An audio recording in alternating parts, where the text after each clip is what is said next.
Medigadda barrage దగ్గర కుంగిన పిల్లర్లను పరిశీలించారు కాంగ్రెస్ అగ్రనేత రాహుల్ గాంధీ. పోలీసులు కార్యకర్తల్ని అనుమతించకపోవడంతో బారికేడ్లను తోసుకుపోయారు. ధోరణుల తెలంగాణకు ప్రజల తెలంగాణకు మధ్య యుద్ధం జరుగుతోందన్నారు Rahul Gandhi. BRS, BJP, MIM ఒకవైపు, కాంగ్రెస్ ఒకవైపు ఉన్నాయని చెప్పారు. ఎన్నికల వేళ హైదరాబాద్ లోని 10 ప్రాంతాల్లో ఐటీ సోదాలు కలకలం రేపాయి. మహేశ్వరం కాంగ్రెస్ అభ్యర్థి కేఎల్ఆర్ నివాసంలో అధికారులు తనిఖీ చేస్తున్నారు. మరొక వైపు బడంగ్పేట్ మేయర్ పారిజాత ఇంట్లో కూడా సోదాలు కొనసాగుతున్నాయి. బీఆర్ఎస్ నేత లక్ష్మారెడ్డి ఇంట్లోనూ ఐటీ సోదాలు కొనసాగుతున్నాయి. ఇవాళ ఉమ్మడి ఆదిలాబాద్ జిల్లాలో పర్యటించబోతున్నారు సీఎం కేసీఆర్. నిర్మల్, బాల్కొండ, ధర్మపురి ప్రజా ఆశీర్వాద సభల్లో పాల్గొని ప్రసంగించబోతున్నారు. మంత్రి హరీష్ రావు ఇవాళ మల్కాజ్గిరిలో ఎన్నికల ప్రచారాన్ని నిర్వహించబోతున్నారు. అక్కడ ఏర్పాటు చేసిన బీఆర్ఎస్ పార్టీ సమావేశంలో పాల్గొనబోతున్నారు. ఇవాళ 3వ జాబితాను విడుదల చేయడానికి సిద్ధంగా ఉంది బీజేపీ. జనసేనతో పొత్తు, అభ్యర్థుల ఎంపిక, రాజకీయ పరిస్థితులపై ఇప్పటికే చర్చించారు. కేసీఆర్ మరోసారి రాజశ్యామల యాగం నిర్వహిస్తున్నారు. విశాఖ శారదా పీఠాధిపతి స్వరూపానందేంద్ర స్వామి ఆధ్వర్యంలో 3 రోజుల పాటు ఈ యాగం కొనసాగనుంది. నదీ బేసిన్ల మధ్య నీటి తరలింపు వ్యవస్థల్ని ఏర్పాటు చేయాలని సూచించారు ఏపీ సీఎం జగన్. విశాఖలో జలవనరుల సంరక్షణపై అంతర్జాతీయ సదస్సును ప్రారంభించారు.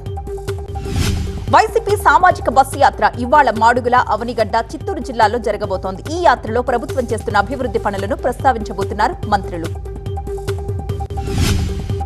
చంద్రబాబుకి ఇవాళ హైదరాబాద్ ఏఈజీ ఆసుపత్రిలో వైద్య పరీక్షలు నిర్వహించబోతున్నారు. అనంతరం ఎల్వీ ప్రసాద్ ఆసుపత్రిలో కంటి పరీక్షలు చేయబోతున్నారు.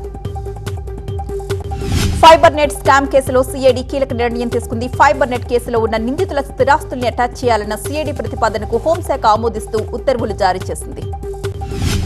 తెలంగాణ బీసీలను అవమానిస్తూ రాహుల్ గాంధీ ప్రకటన చేశారని విమర్శించారు కేంద్ర మంత్రి కిషన్ రెడ్డి. తమ బీసీ సీఎం అభ్యర్థి నినాదంపై వ్యంగ్యంగా మాట్లాడడం సరికాదన్నారు. ఢిల్లీ అహంకారానికి తెలంగాణ తల వంచదని కేటీఆర్ వ్యాఖ్యానించారు. ఓటుకు నోటు దొంగను పక్కన పెట్టుకుని అవినీతి గురించి రాహుల్ మాట్లాడడం హాస్యాస్పదంగా ఉందంటూ మండిపడ్డారు. ఇవాళ సంగారెడ్డిలో బహిరంగ సభ నిర్వహిస్తోంది. ఎంఐఎం బహిరంగ సభ నిర్వహించబోతోంది. ఈ సభకు అసదుద్దీన్ ఓవైసీ, అక్బరుద్దీన్ ఓవైసీ ఇరువురు హాజరు కాబోతున్నారు. తెలంగాణ అసెంబ్లీ ఎన్నికల్లో అఫిడవిట్ల అంశంలో సీరియస్ గా ఉండాలని కేంద్ర ఎన్నికల సంఘం అధికారుల్ని ఆదేశించింది. నిబంధనలు అతిక్రమిస్తే చర్యలు తప్పవని కూడా హెచ్చరించింది. పొత్తులపై కాంగ్రెస్ కి ఇవాళ మధ్యాహ్నం 2 గంటల వరకు డెడ్ లైన్ పెట్టింది సిపిఎం. అవసరమైతే ఒంటరి పోరుకు సిద్ధమంటున్నారు సిపిఎం తెలంగాణ కార్యదర్శి తమ్మినేని వీరభద్రం. పొత్తులపై సిపిఐ జాతీయ కార్యదర్శి నారాయణ సెటైర్లు వేశారు. నిశ్చితార్థమయ్యాక ఇంకా అందమైన వాళ్లు దొరికితే తీసుకెళ్లినట్లుగా రాజకీయాలు జరుగుతున్నాయని అన్నారు.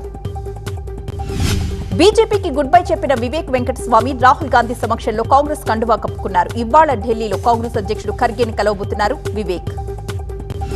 ఖమ్మం వ్యవసాయ మార్కెట్లో జెండా పాటను అడ్డుకున్నారు ట్రేడర్స్. ఎన్నికల కోడ్ నిబంధనలతో ట్రేడర్స్ డబ్బులు సీజ్ చేశారు అధికారులు. విజయనగరం రైలు ప్రమాదంపై విశాఖ డివిజనల్ రైల్వే కార్యాలయంలో బహిరంగ విచారణ కొనసాగుతోంది. రైల్వే అధికారులు సాక్షుల్ని విచారిస్తున్నారు. పల్నాడు జిల్లా కొమరపూడిలో జరుగుతున్న జనసేన టీడీపీ సంకల్ప పాదయాత్రను పోలీసులు అడ్డుకున్నారు. యశోద ఆసుపత్రిలో చికిత్స పొందుతున్న ప్రభాకర్ రెడ్డిని ఎమ్మెల్సీ కవిత దంపతులు పరామర్శించారు. ఆయన ఆరోగ్య పరిస్థితిపై వైద్యుల్ని అడిగి తెలుసుకున్నారు. ప్రభాకర్ రెడ్డిపై కత్తితో దాడి చేసిన నిందితుడు రాజును 14 రోజుల రిమాండ్కు పంపించింది గజ్వేల్ కోర్టు. రాజు వారం కిందట కత్తి కొనుగోలు చేశాడని సిద్దిపేట సిపి శ్వేత చెప్పారు. ఏపీ తెలంగాణ సరిహద్దు గరికపాడు ఆర్టీఏ చెక్పోస్టుపై ఏసీబీ దాడులు చేపట్టింది. ఎంవీఐ శేఖర్ మరో 3 అదుపులోకి తీసుకుని 76,000 రూపాయలు స్వాధీనం చేసుకున్నారు. పటాన్చెరు నియోజకవర్గంలో నామినేషన్ల స్వీకరణ ఏర్పాట్లు పూర్తయ్యాయి. ఎంఆర్ఓ కార్యాలయంలో పూర్తి ఏర్పాట్లు చేశారు అధికారులు. గోషామహల్లో గులాబీ జెండా ఎగురవేయడం ఖాయమన్నారు బీఆర్ఎస్ ఇన్ఛార్జ్ నందకిషోర్ వ్యాస్. రాజాసింగ్ ని ప్రజలు చిత్తుగా ఓడిస్తారని చెప్పారు. మాజీ మంత్రి తుమ్మల నాగేశ్వరరావుకు కోదండరాం మద్దతు పలికారు. ఖమ్మంలో జరిగిన తెలంగాణ యువజన సింహ గర్జన సభకు కోదండరాం, తుమ్మల హాజరయ్యారు. ఎమ్మెల్యే రాథోడ్ బాపురావు, చలమల కృష్ణారెడ్డి, సుభాష్ రెడ్డి కాషాయ కండువాను కప్పుకున్నారు. కిషన్ రెడ్డి సమక్షంలో వాళ్లు బీజేపీలో చేరారు. జనసేనకు టికెట్ కేటాయిస్తున్నారన్న వార్తతో కూకట్పల్లి బీజేపీ నేతలు రాజేశ్వరరావు, మాధవరం కాంతారావు పార్టీకి రాజీనామా చేశారు.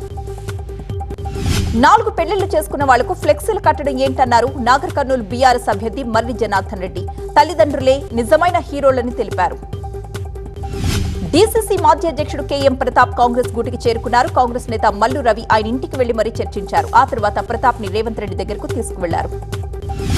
అసెంబ్లీ ఎన్నికల్లో తాను పోటీ చేయడం లేదని ప్రకటించారు బీజేపీ నాయకురాలు మాజీ మంత్రి డీకే అరుణ. తన స్థానంలో బీసీ అభ్యర్థికి టికెట్ ఇస్తామని తెలిపారు. కాంగ్రెస్ పార్టీ ఎప్పుడు బీసీలకు అన్యాయమే చేస్తోందన్నారు బీఆర్ఎస్ నేత పొన్నాల లక్ష్మయ్య. బీఆర్ఎస్ వల్లే బీసీలకు న్యాయం సాధ్యమని తెలిపారు ఆయన. ఎల్బీ నగర్ కాంగ్రెస్ లీడర్ రామ్మోహన్ గౌడ్ తిరిగి గులాబీ కండువా కప్పుకోవడానికి సిద్దమయ్యారు. మంత్రి హరీష్ రావు పార్టీలోకి ఆయన్ని ఆహ్వానించారు.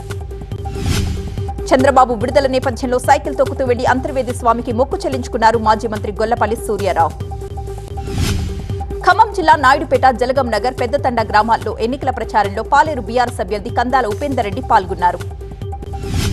వాడపల్లి శ్రీ వెంకటేశ్వర స్వామి ఆలయం 11వ వార్షిక బ్రహ్మోత్సవాలకు సర్వాంగ సుందరంగా ముస్తాబైంది.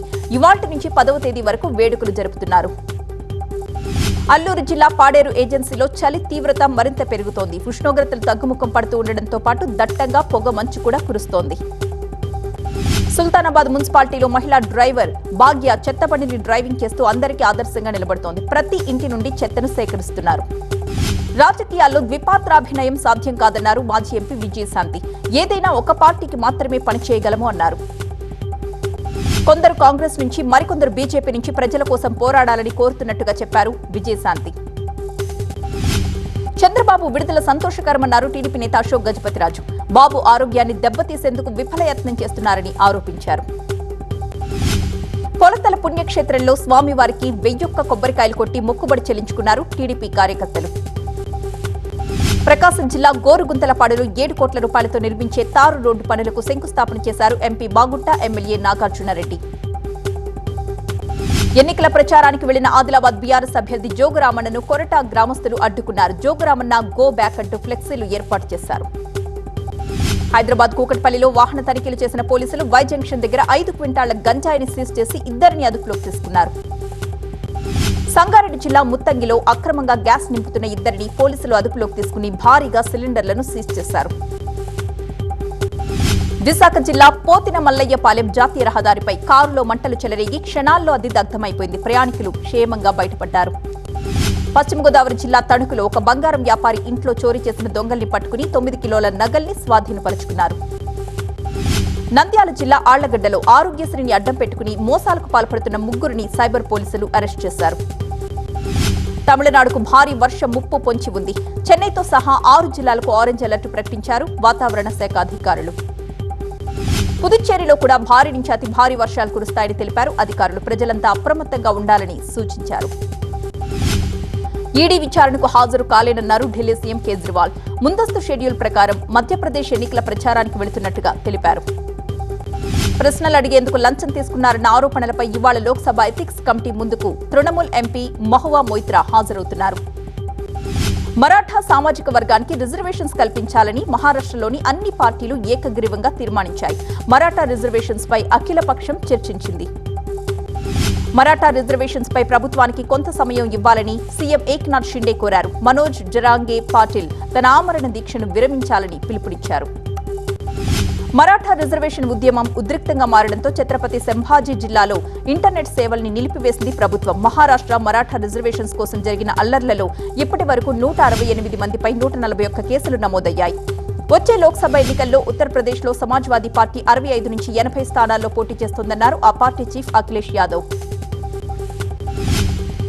భారత్ బంగ్లా సంయుక్తంగా నిర్మించిన 2 మెగా రైల్ ప్రాజెక్టులను ఇరు దేశాల ప్రధానులు మోదీ, హసీనా వర్చువల్ గా ప్రారంభించారు.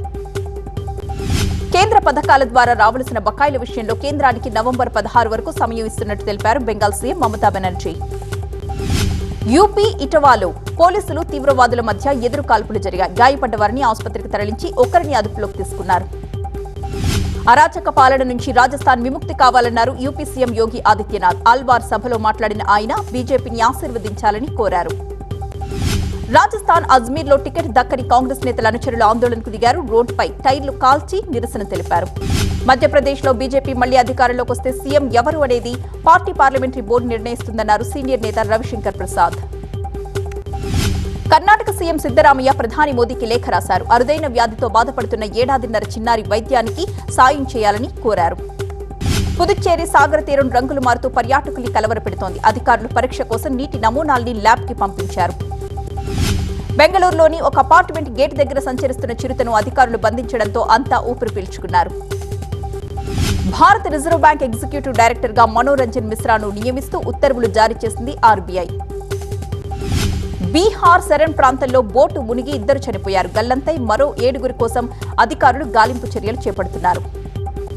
దుబాయ్లో ఇండియన్ ఎంబసీ ఆధ్వర్యంలో జరిగిన సాంస్కృతిక వేడుకలకు కేంద్ర మంత్రి ధర్మేంద్ర ప్రధాన్ హాజరయ్యారు.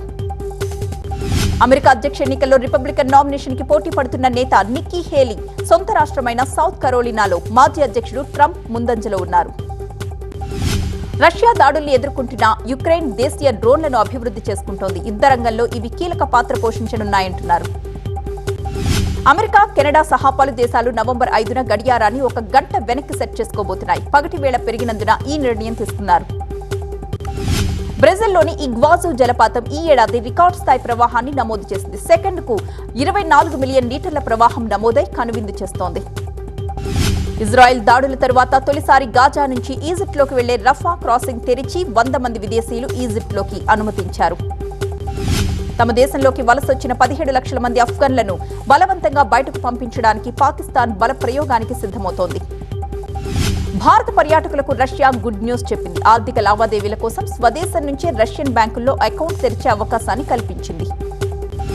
అమెరికాలోని ఇల్లినాయిస్, విస్కాన్సిన్, మిషిగన్ లేక్ ప్రాంతాల్లో కురుస్తున్న హిమపాతంతో వాహనదారులు అవస్థలు పడుతున్నారు. క్రీడాకారుల సంక్షేమంపై ప్రభుత్వానికి చిత్తశుద్ధి ఉంటే అవి విధానాల్లో, ఆలోచనల్లో, ఆచరణలో ప్రతిఫలిస్తాయన్నారు ప్రధాని మోదీ. ఏషియన్ పారా గేమ్స్ లో పాల్గొన్న క్రీడాకారుల్ని ప్రశంసించారు మోదీ. ముంబైలోని వాంఖడే స్టేడియంలో లెజెండరీ క్రికెటర్ సచిన్ టెండూల్కర్ విగ్రహాన్ని ఆవిష్కరించారు.